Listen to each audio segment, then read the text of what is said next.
Hello everyone and welcome. This is Christine with Pattercrafts, and today we're going to be making 4 cards using the March 2020 Flavor of the Month card kit.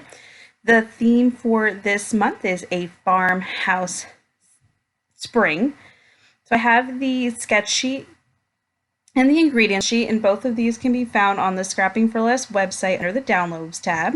So I'll be making 1 card from each collection using the sketch sheet. So first we'll go ahead and grab collection number 1. Collection number 1 has some really great ephemera. So I've decided to use that for the front of my card. We'll be using sketch number 4. And I'm going to use the stamp set kind of to decorate the inside. So right now I'm kind of looking at the sketch and deciding which of these pattern papers I want to use. So I'm going to choose 3 of them, and then I'm going to take them aside and do some cutting.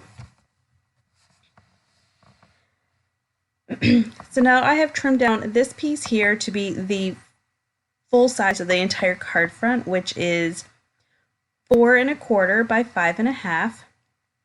I did cut these 3 little banners, and I was thinking I would just kind of put them like on here on the table and then put my pattern paper over it, but it looked like they were going to be a little crooked, so I just end up adding them directly to my card panel, and then I'll put this light purpley piece over it after I get that last banner on.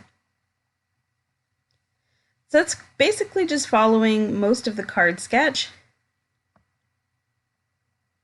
Now my ephemera, and I'm not sure if everyone's ephemera is the same or if there's any variation, but mine also has this like little field of flowers piece that will fit perfectly inside that purple pattern paper. So I just went ahead and going to adhere that, but then I thought I'd also bring in this bunny because he's so cute.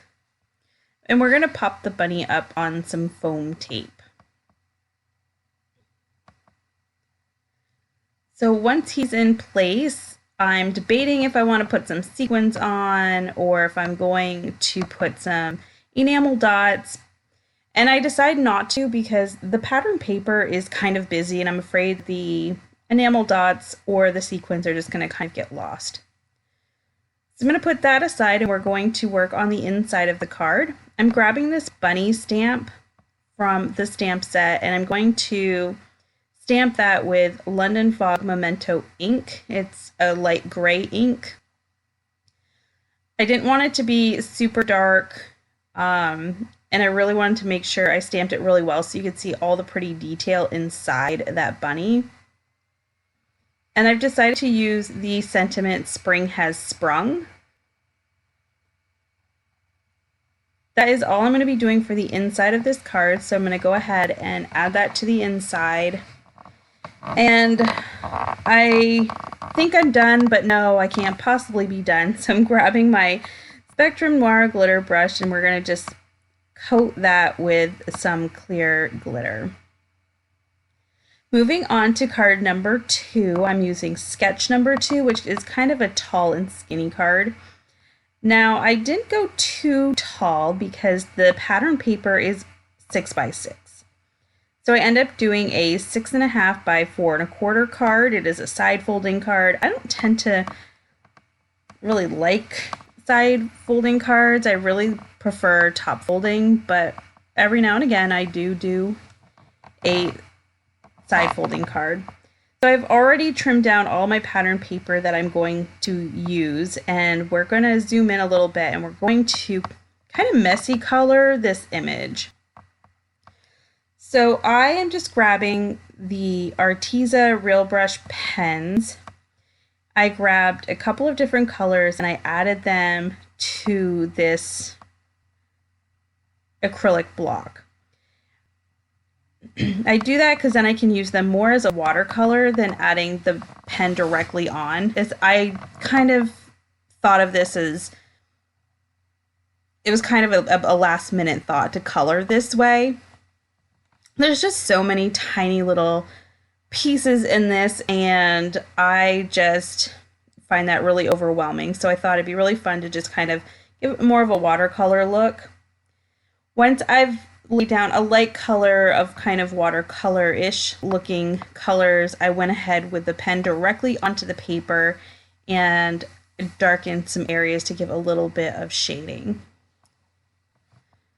Adding a little bit of color to the glass jar, but I'm going to go over that with some Nuvo Jewel drops.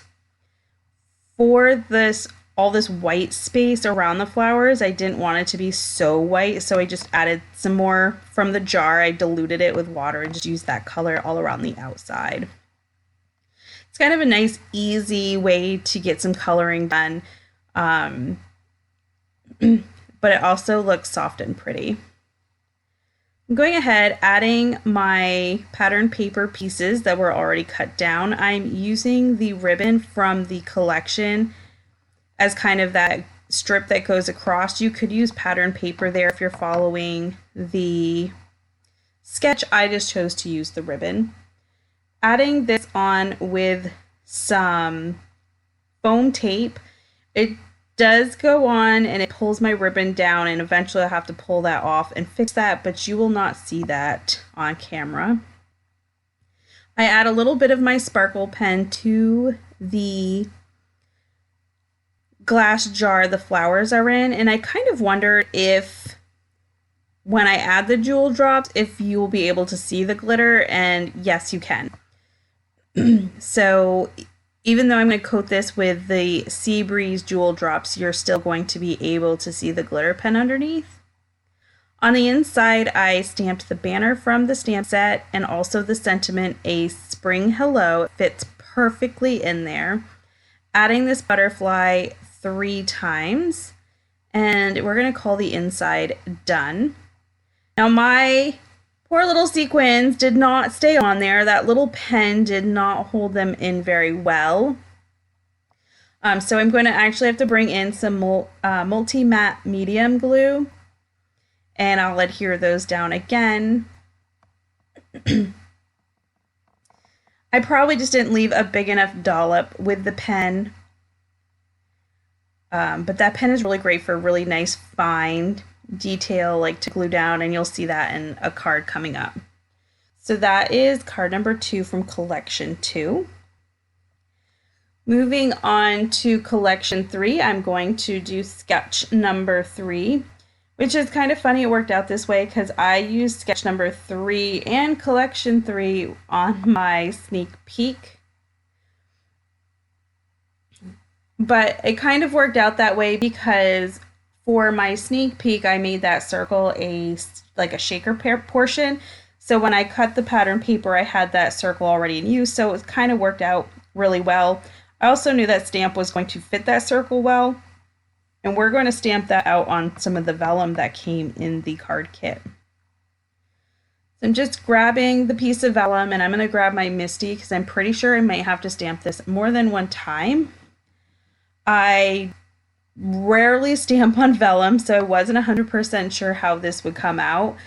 I am just using my MFT Extreme Black ink, or it could be the Gina K Black Amalgam. I'm not 100% sure. I kind of have them both on my desk and I use them both for the same things. It took forever for this piece to dry. So while I was waiting for it to dry, I was video chatting with my sister. But eventually it does dry, and I will come in with a circle die and we will trim that down. Just cutting down my card base, and we're going to get ready to put the rest of this card together. So I wanted to kind of save some of the pattern paper, so I'm not using a full sheet for my main panel. I do tend to do that a lot just because it's easier for me to see how everything should fit on that main panel, but because I'm just using it as the 4 1/4 by 5 1/2 that the card base is, it was much easier. So now that my stamped image has dried, and I'm still being very delicate with it, so I was so afraid I was going to smear it, I am bringing in this little like glue pen, this worked amazingly for this piece.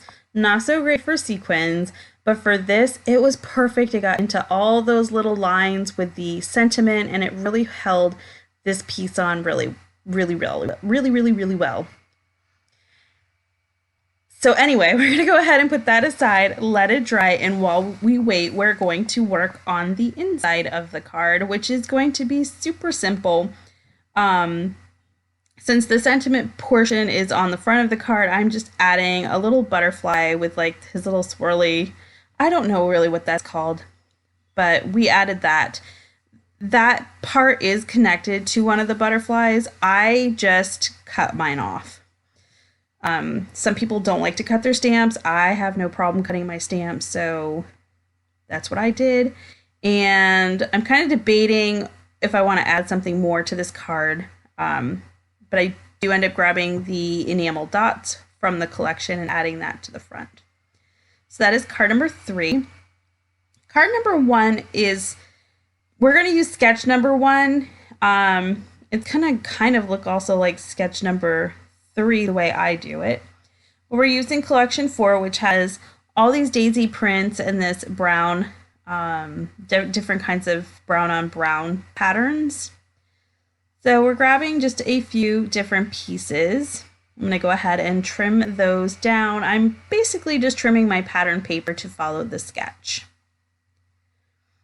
I don't really put a mat under this other than some dark cardstock. I end up using some black cardstock for that. And I ended up grabbing the chocolate colored cardstock from my stash because some of the cardstock that came with the kit, anything that would have matched this, I'd already used. So you're not going to find that color in this particular collection. It's one I had left over from a previous kit. So now we're just going to kind of go ahead and add all of our layers. This is a pretty simple card. There's really nothing complicated. That's kind of the nice thing about using a lot of patterned paper is it's just putting things together, and it doesn't have to be complicated. So once I have all of this together, I'm debating what am I going to do with the stamp set. I think the sentiment is really cute. It's very spring-like, but I was wondering how I wanted to use it on here. So what I ended up doing is stamping that out on a piece of white cardstock. Now these 3 pieces kind of all come separate, so I'm not showing it really in screen because I wanted to make sure that they were lined up nicely and straight. So I went ahead, did that, stamped that out, and then I trimmed it down, and we're going to fit it just in this square. And then I'm going to add 3 of the paper daisies that we received in this collection right up here in the corner. Again, using my multi-matte glue. I use this glue for a lot of stuff, especially if it has any kind of weight, like the buttons or the flowers, things like that. So I just feel like, of course, we need a little bit of shine, but first I'm going to get the inside of this card done. I'll add some of the Spectrum Noir glitter pen on the outside after, because I have a tendency sometimes to put it on before, and when I do that, it smears or gets on things it shouldn't be on. So the flowers are also found in the stamp set. I'm just adding those right to the bottom. And then here we're going to just go and add all of our sparkly goodness. And then once that's done, we are going to call this card done. So here are the 4 cards I made for today's video. Thank you so much for stopping by and joining me today. If you like this video, please give it a thumbs up. If you'd like to see more and you're not already, please hit that subscribe button. But until next time, everyone, I hope you have a great weekend. Bye.